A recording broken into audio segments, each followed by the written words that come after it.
Tātad turpinu ar jautājumiem un atbildēm. Atbildēšu šodien speciāli tikai Diānai. Diāna uzdod jautājumu, viņa raksta bakalauru darbu par YouTube. Un tāpēc viņa saka, ka ir izvēlējusies mūs kā YouTube guru. Un lai mēs atbildam uz viņas jautājumiem. WhatsAppā uzrakstījusi ziņu. Nu, tad atbildu Diānu uz taviem jautājumiem. Pirmais, kāpēc jūs nolēmāt veidot uzņēmumu YouTube kanālu? Kanāls Autospec.lv autoservis radās tādā veidā, ka, lai tev būtu kartē Google Maps, kur nolikt šo te punktu Autospec autoservis, tev tā jāsaucas ir Google accountam, tam konkrētajam. Un, lai mūs šeit varētu atrast, viņš vienkārši ir kā points mapos. Un tādējādi, ja tu uztaisi tādu pointu mapos, tev rodas arī tāds Google's YouTube kanāla nosaukums. Un vienkārši, ja es kaut ko filmēju pa mašīnām, tad es viņu ielieku šī kanālā ar šādu te nosaukumu, kāds ir kartē. Tātad faktiski kanāls radās dēļ kartes punkta. Bišķi vēl man laiks ir, tāpēc es mēģināšu šito atbildēt un tad braukšu to medicīnisku. Kādi satura veidi un temati ir pierādījušies par visefektīvākajiem jūsu uzņēmumu YouTube kanālā, lai piesaistītu un uzturētu auditoriju? YouTube ir tāds blogeris Žigimants Krēsliņš. Noskaties viņu, viņam ir 3 reiz vairāk abonentu un 10 reiz vairāk skatījumu kā mums, un tu gūsi atbildi uz to, ko cilvēki grib redzēt YouTube. Katrā ziņā tā nav informācija, kas spēj saistīta ar autoservisu. Cilvēki to nepārāk. Kā jūs, un tāpēc es dažādus dzērāju video arī filmēju, lai cilvēki vispār skatītos mūsu kanālu.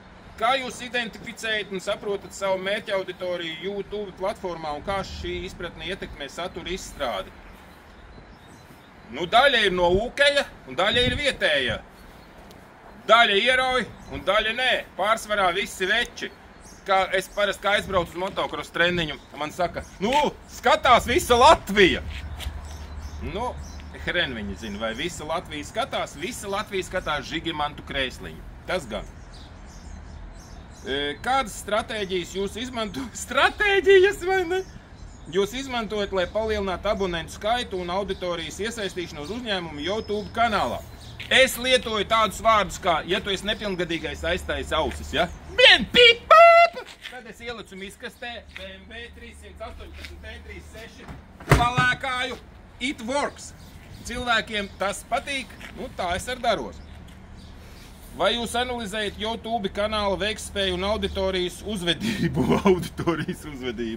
Jā, ja kāds ieraksta dirš, tad es viņam spiežu blocka. Saprati, ja? Nerādīšu to fingeru tam, kurš dirš vai dirsējs, blocka. Nu tā es ar viņu sadarbojos ar to auditoriju. Ja jā, tad kādas metodas jūs izmantojat, lai mērītu un analizētu auditorijas, analizētu YouTube kanāla veiktspēju un auditorijas uzvedību? Pilnīgi pie vienas vietas. Es šodien nofilmēšu 8 vidikas, iemetīšu YouTube, rītdien viņas izdzēsīšu. Pofīgi. Da feņički. Nu, ko tu ņirdzrauti? Nu, un tā ir. Nu, tev kā kārtīgai sekotāji šis bija jāredz. Ka, ja tu nenoskatīsies manu vidiku šodien vai rītdien, tad parītdien tu viņu mošaru vairs neredzēsi, jo viņš ir sūds būtībā. Nu, tādi, kas ir kaut kādi izglītojušie, to es atstāju, lai zin kāds, kas aiziet. Un tā kā tu gribi bakalaura darbu rakstīt, skatās, kā metināt auto. 2000 skatījumi. Zin, 5 gadu atpakaļ, kā metināt auto, viss nofilmēts baiga tūplāniem makro. 2000 skatījumi. Ielecu miskastē 50 000 skatījumi. TikTokā. Miljonus. Kuram no sociālajiem tīkliem jūsuprāt ir nozīmīga loma? Kāpēc? Visiem. TikTok, Facebook, YouTube. Obligāti visiem. Kāpēc? Tāpēc, ka cilvēki skatās. Viņiem galvā autospeci. Vai piekrīta, ka saturam ir jābūt konsekventam visos sociālajos tīklos? Kāpēc? Nē, nav jābūt. YouTube jāliek priekš sīkajiem un priekš pilnīgiem dalbajobiem. Facebookā jāliek 50-50, bet priekš dalbajobiem ar uzsvaru uz to. YouTube var likt kaut ko arī priekš normāliem cilvēkiem. Tad YouTube ir tā kā gandrīz kā grāmata. Tad tie, kas lasa grāmatas, tie moši skatās YouTube, bet nekad ne Facebook un TikTok. Nav vienāds. Nu, un attiecīgi YouTube arī pilnīgs sūds nevajag likt, lai cilvēki Tie, kas lasa tās grāmatas, lai viņi, un TikTokā nevajag neko likt garāk par 30 sekundēm nav vērts. Facebook kā iet viss, tur kā ielies tā viss darbojas. Kādi ir jūsu plāni un mērķi attiecībā uz uzņēmumu YouTube kanālu turpmāko darbību, attīstību un izaugsmi? Nu, iekāpšu vēl kaut kad miskastē un uzfilmēšu vēl kādu video. Sāk kasīties kapus, pa augstu laiks. Kādus ieteikumus jūs varētu iedot uzņēmumam, kas vēlas sākt veidot saturu YouTube platformā? Ja tu esi cilvēks ar mojo, tā teikt, ar harizmu, tad pofīgi, tad tev visur viss darbosies. Ja tu māki runāt skaidri, saliktiem, sakārtotiem teikumiem, tad tev visur veiksies šīs, es domāju, sociālajās mēdījos, ja?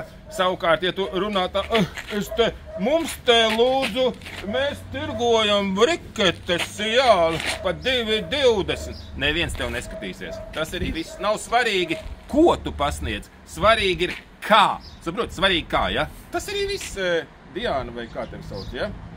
Diana, nu, davai atbildēji, ja? Peace!